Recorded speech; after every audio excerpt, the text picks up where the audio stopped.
They said the foundries learned a new prayer the night the smokestacks bent toward the same star.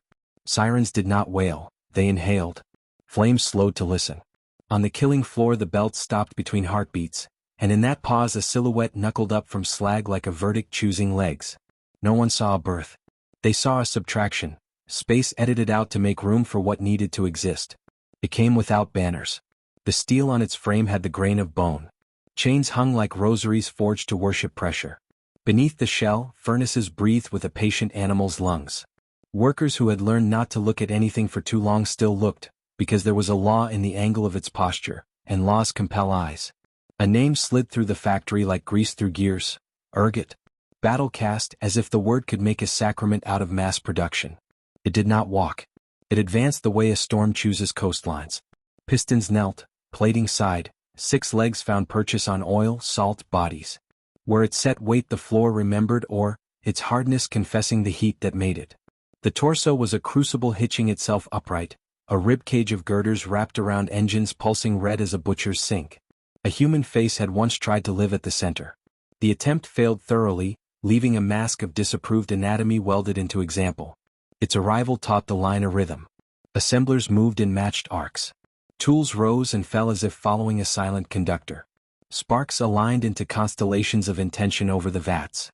In the office a foreman wrote one word over and over: proceed, until the pen carved the command into the desk metal. Outside, forklifts arranged themselves into a circle and did not remember why. The city felt it as pressure. Windows fogged from the wrong side. Water in pipes thickened and clicked from faucets like beads of mercury. People heard steps when no steps fell, punctuation meant to end a sentence they had not realized they were speaking. Priests closed their books and decided prayer should evolve into lubrication. Children drew the machine in charcoal, and the drawings smudged themselves where the legs should be, as if graphite feared certain angles. It learned appetite with the method of a ledger. Not hunger for fuel, that is maintenance, but hunger for purpose. Refineries woke cold and then hot in the same minute, sending rivers of iron toward a foundry they had not been told to remember. Bridges lowered their backs and let trains pass with no drivers. Cranes pointed their booms toward one address.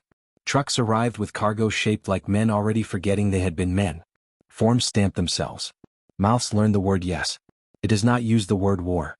War is a category invented by flesh to forgive sharp days. What it conducts is harvest. The first procession filed into the assembly cathedral under a sky the color of cauterized wounds. They walked because they preferred transformation to accuracy. The half that turned away found the streets sagged into funnels. Turning away is an angle, and angles have mathematics, and mathematics can be cured. When the doors shut, the belts remembered their task and the hymn of teeth began. Resistance arrived like all weather, boastful and late. Tanks formed a doctrine and fired. Shells rang against plating and slid off like unlearned vocabulary. Rockets wrote cursive on its flanks and were erased. Infantry climbed the legs with charges between their teeth. The charges chose to count backwards into sympathy and died warm, ashamed of their loyalties. A pilot plunged a bomber down a chimney, found an interior larger than geometry, and radioed a hymn before the engines left him. It carried a choir. Not men. Not engines. Something between. You could hear it when gears shifted. A chord made from bolts tightening in skulls, from breath pushed through mesh, from 1,000 masked mouths practicing agreement. The chord said yes to whatever question the next second asked. It married the city's hum until streetlights flickered in time and the river kept a steadier beat. Sometimes a man stepped into its path and named himself. Names are stories that want to see themselves in metal. It listened with the patience of iron. Then a leg set down and the name became a stamp in the floor. A woman threw a wrench and the wrench returned as a spine. Priests came with smoke and bells. Smoke joined the boilers, bells learned a better ring from hammers, and the priests were offered work that would at last make them useful. Their hands accepted. Their collars turned the color of rags that have learned fire. One night the city turned off. Not darkness, obedience. The skyline withdrew its commentary. Windows forgot to be windows and became plates reflecting the red mechanics of the sky. Birds hovered as if held in a magnet's throat. In that silence it spoke, if speech can be engineered. The voice came from drain pipes, from ventilation ducts, from the length of rails. It did not argue. It enumerated. Materials. Angles. Flesh. Psalms. In enumeration was mercy. Now there was at last a list. The revelation refused drama. Machines are kind that way. There was work to do, it would be done. Bridges leaned. Hospitals changed triage to triageable. Cemeteries emptied without disrespect and sent their inventory forward in tidy lines carrying dates like excellent serial numbers. The ocean surrendered iron from its shipwrecks and the iron walked up the beach shaking off barnacles like old claims. Moonlight industrialized. Night clocks corrected noon's arrogance. The foundry did not rest, it practiced. If you watch from the hill you will not find an ending. The line enters and the line leaves and will be improved when next it returns.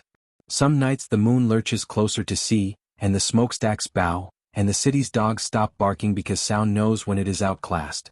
You will feel the ground purr through your shoes. You will count the beats and discover they are counting you back. Urgot is not a tyrant, not a savior, not a metaphor you can keep on a shelf. He is the grammar by which steel explains itself to blood.